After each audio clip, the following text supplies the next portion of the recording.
Welcome to the Naked Wine Podcast. Two best friends and wine. Natural and free. Skin contact sometimes. Unfiltered, never find. Organic grapes and yeast.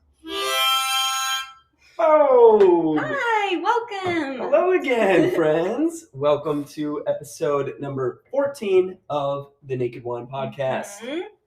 Here in lovely Venice Beach. We are in Remington's lovely apartment in Venice Beach. And we're a little more dressed up than usual because we're going out in the town tonight. Friday night. We are going out, but, pod comes first, so we got to film an episode for y'all. What are we talking about today, Miss? Today we are going to talk about how to taste wine. Obviously focusing on natural wine like we always do.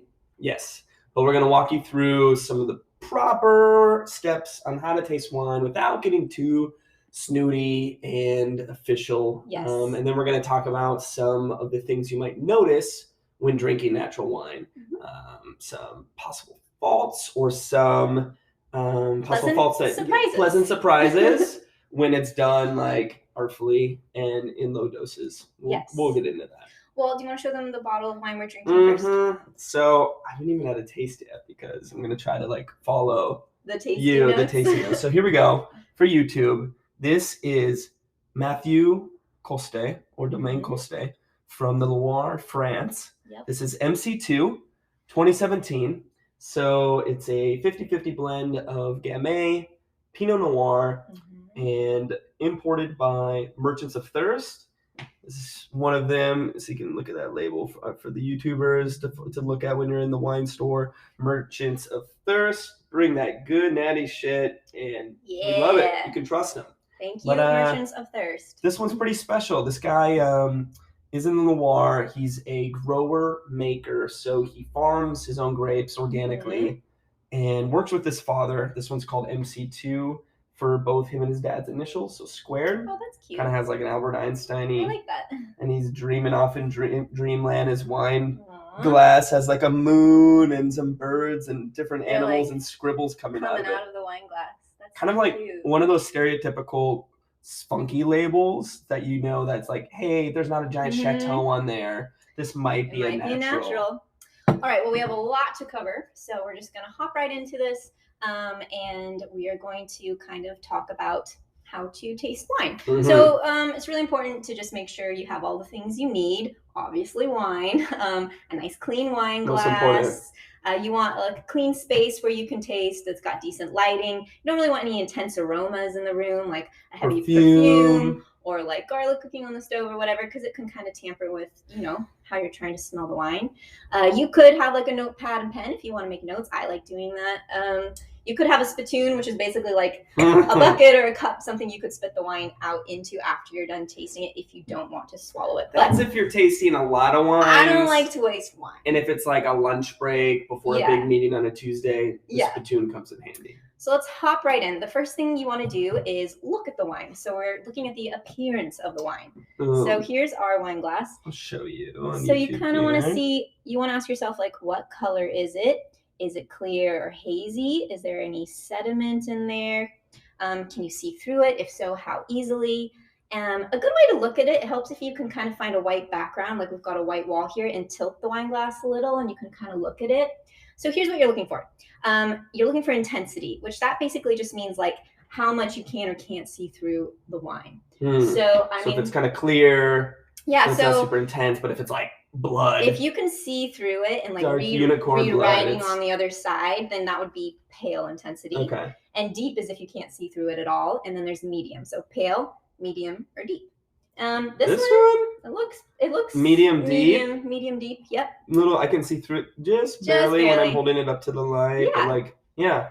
But and then you want to look at the color. So for white wines, a good words to call it, you would either say, is it lemon, gold, or amber? So lemon, like the color of a lemon. Gold, a more gold color. And then karat. Amber would be a little brown, more browny and like orangey. So maybe a little bit more aged. And for rosés, you would do pink, orange.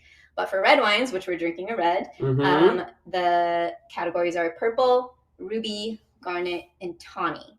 So purple, most red wines are going to be ruby. I think most of them are ruby. But if they have a little bit more like purple bluish, if you see any blue in it, then you would say, hey, it looks more purple than ruby. Garnet is if it's red, but it's got like, you can see a little bit of brown in it.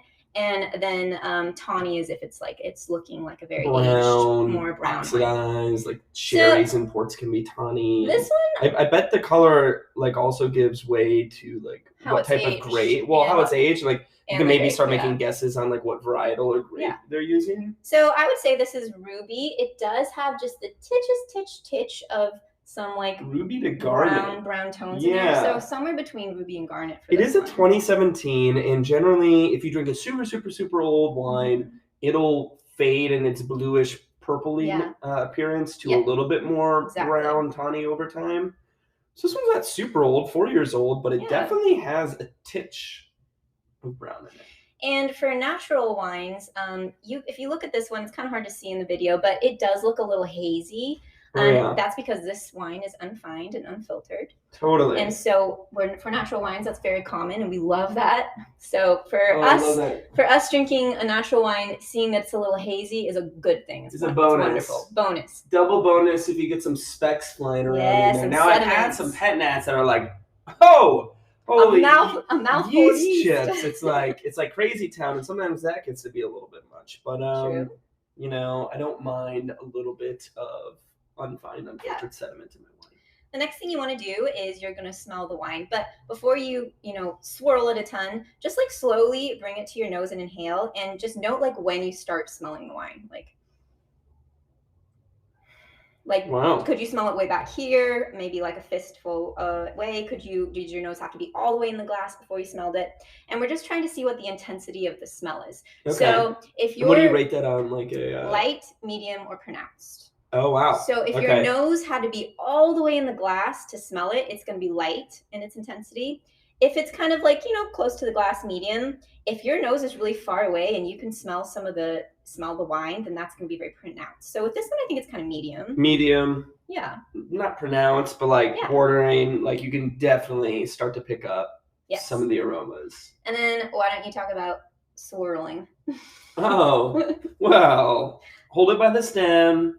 Give this puppy a nice little swirl. Don't hold it by the bulb. Nope, goldfish bowl mishmash, swirl it around. Just gently swirl it. It helps if you can put it on a table on a flat surface. Yeah, and that really helps. And I like to sometimes cover it if you want to Yeah, that's good. Get like a really intense, whiff when you stick your schnoz in there. Yeah. And really the legs after a swirl don't really tell you like the quality of wine. It primarily tells you like alcohol content. Yeah.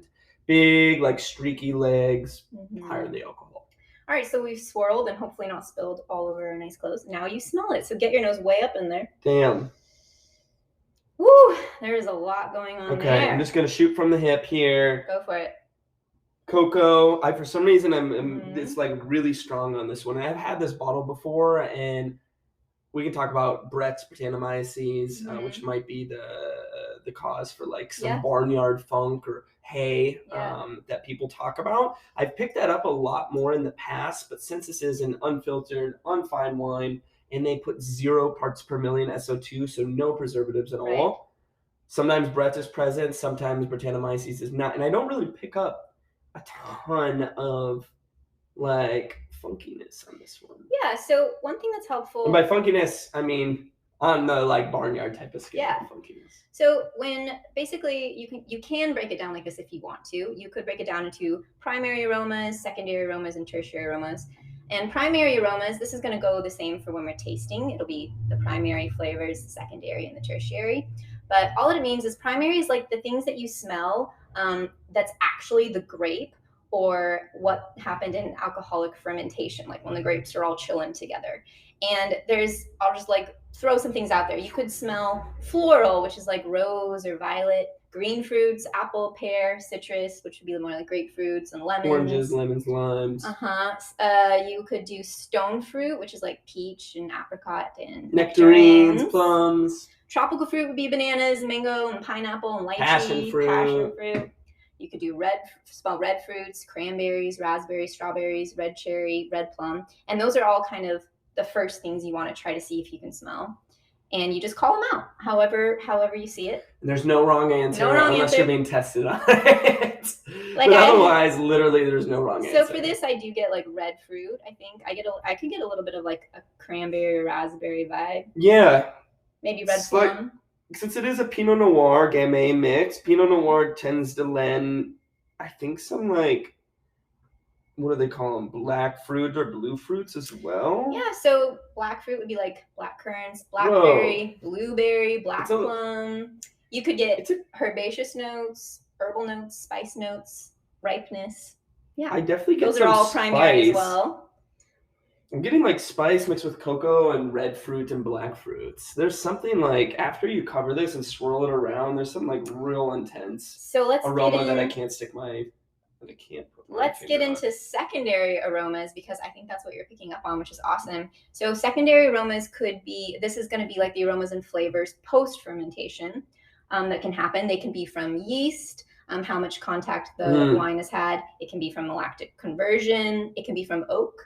The use of oak, like if the wine's being aged. Yeah, and I don't know about this. A lot of natural winemakers like to age in neutral oak, so they don't like the oak to impart a lot of flavor. Yeah. We're actually unsure on how this was aged. I would assume it was neutral oak. I think so. It wasn't. Otherwise, it'd be big like vanilla. Because you're getting tannin and oak present. And you're getting like coffee and chocolate. And for me, for this, I'm getting smoke for sure. Okay.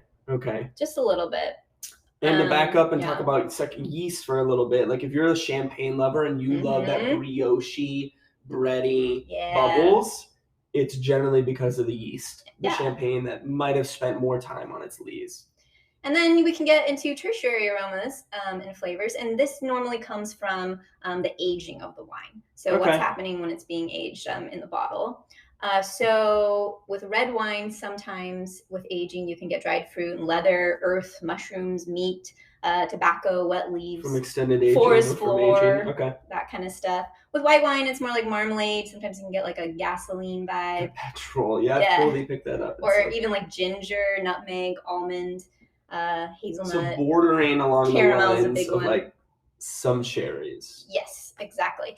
And you can even get notes of sometimes like chocolate and caramel and coffee. Those can be secondary too from oak, but you can also get those, I think, if the wine's been oxidized, like contact with oxygen. Wow. So primary, secondary, tertiary aromas. Oh my God, let's finally taste it. Let's taste this bitch. So taste it. Cheers. Cheers. Hey, cheers to us. Yay. That's the longest we've ever gone on a pod before drinking. And I actually didn't even take a single Oh my God. So with tasting, the main thing is you just want it to touch all the parts of your tongue. Sometimes I like to take one quick sip. Let me think on that. And then I do a second sip and I kind of chew the wine. Might not be the best for your teeth, but I honestly like chew it. Chew it. So I'm going to chew it one more time. Basically, you just want it to get everywhere. You want that sip to be touching all the taste buds, all the parts of your mouth. Wow. Real bright acidity. Brighter than a few of the other bottles that I've had in this guy. Yeah, so a little bit, not as much a little bit of tannin, but not as much. But I'm really getting like, I mean, you did warn me that I ate something funny before doing this. So if you're getting something completely different, let me know. But no, I think you're completely right. So yeah, one thing we could talk about first is like the sweetness level. So you want to ask yourself how sweet it is, and you could rate it dry, which means you can't detect any residual sugar in it. Off dry, which means just a teeny weeny bit, and then medium, and then of course sweet, which is more like a dessert wine. Okay. So something's off dry, because that gets a little confusing when you're like new to this. That's true. Slightly sweeter than dry.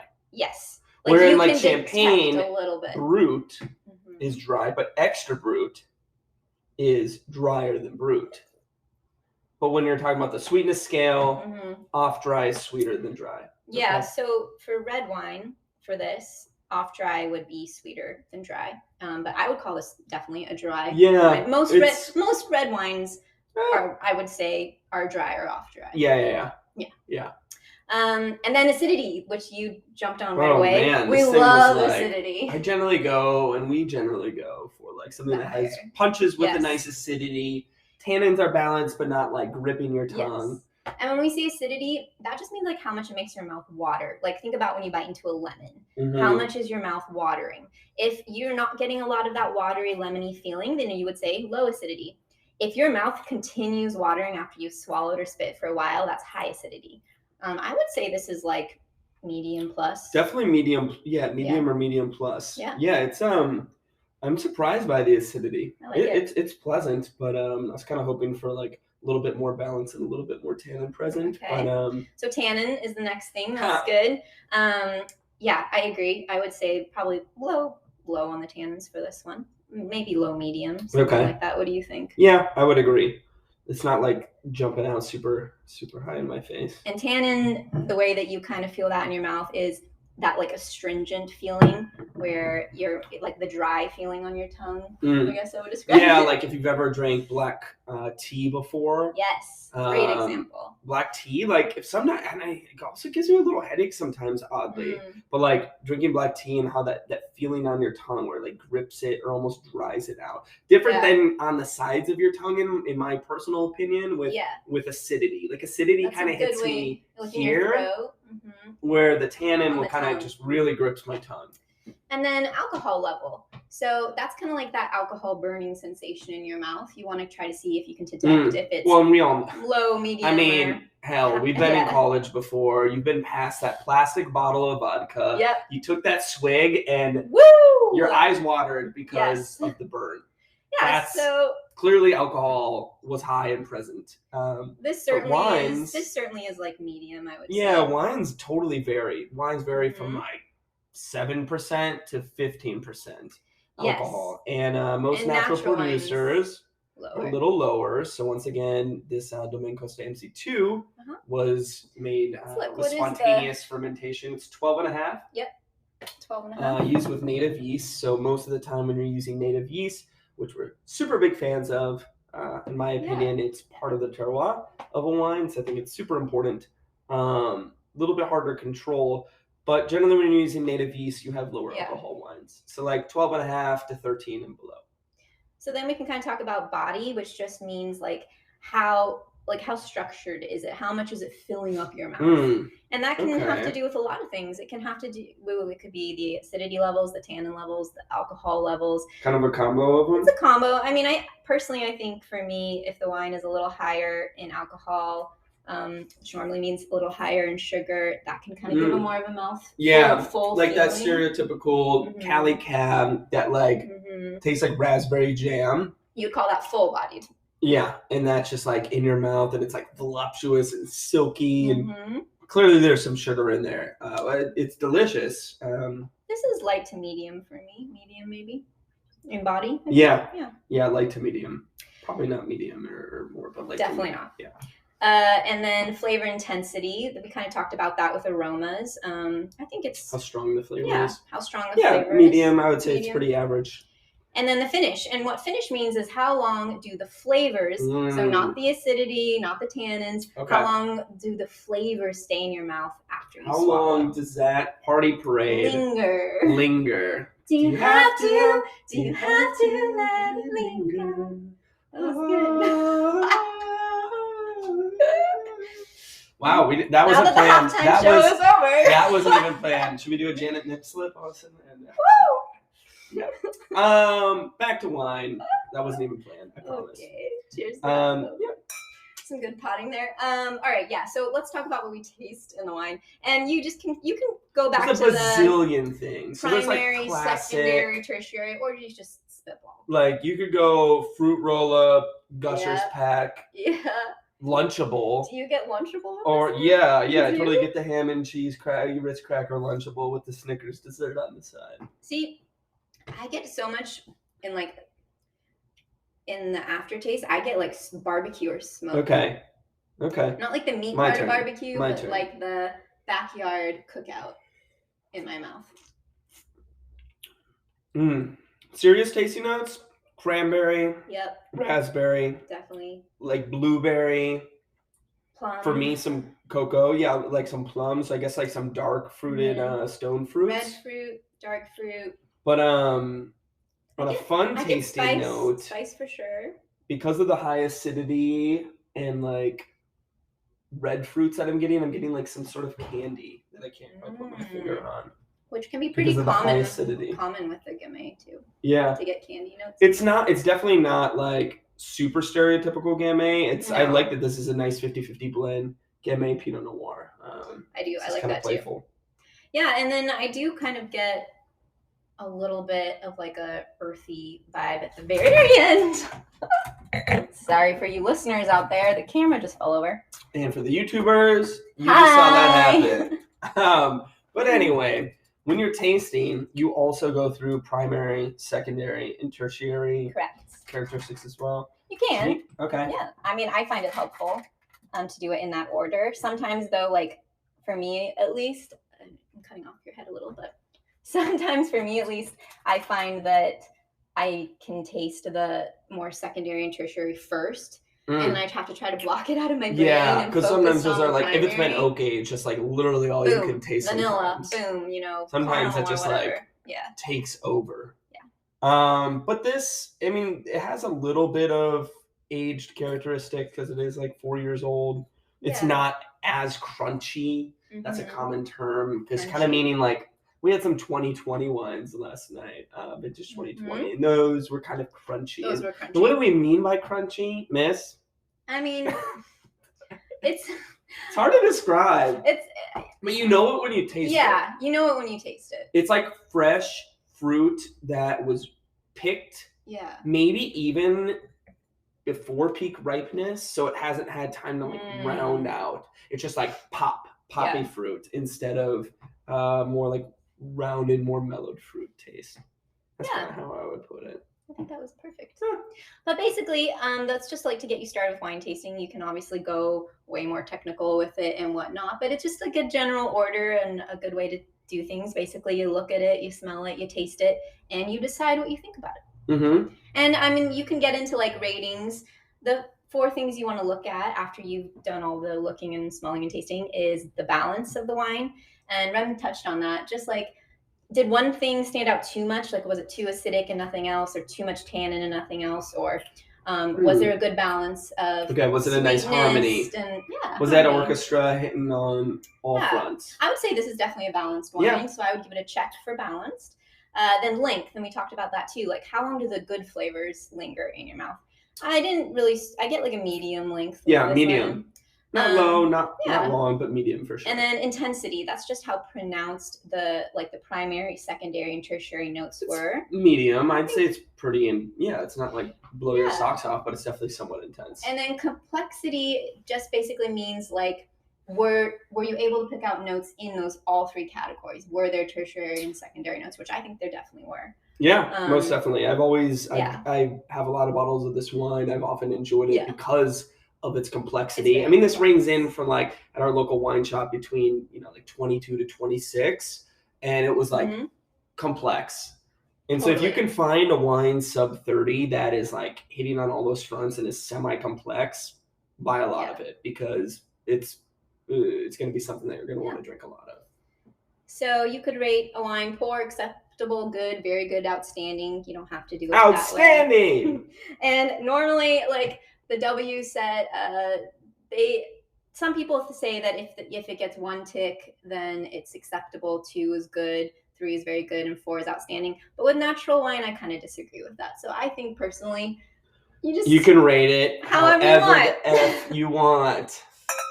And I do really like this wine. It's good. It goes down, and it's tasty, and I definitely give it a check. So now, after we've covered that, let's just talk about some of the random terms that you might hear, especially in the natural wine community. Some of them are false when they're like over-present, and some of them are super nice, and I love them in balanced quantities. So first one, Brettanomyces, Brett. It's my friend, Mr. Barnyard, Mr. Horse's Ass, Mr. We like it. Or Mrs. Hay in the face. Yep. I do like it. I like it too. It's basically a strain of wild yeast that's introduced naturally into the cellar. A bunch of SO2, sulfur dioxide, preservative additions can knock it completely out. When there's none present at all, Brett can run wild sometimes. But when there's a little bit, I crave it in a wine. Some people think that all natural wine has to be like fucked up. Yeah. And that's just, that's a sin. That's you're not doing the natty community a favor at all. I totally agree. Natural wine isn't just fucked up, crazy wine. It's still has to be balanced and palatable. It does. A lot of them. And delicious. The most important thing is delicious. And delicious. Some of them aren't. And that could be because you just have to be uber careful in the cellar. It's like, man, you're not using chemicals, you're not using preservatives. You have to just be so crazy careful not to introduce bacteria and yeast strains and shit that can like take over your wine. So it's almost more of an art in a way, and that you're doing this kind of off the cuff without the help of science. So that's Brett. What do we got next? Mousiness. So mousiness is kind of self-explanatory. If you've ever, I mean, did you have a friend that had a pet chinchilla or a mouse or a gerbil, and that like that mouse cage smell?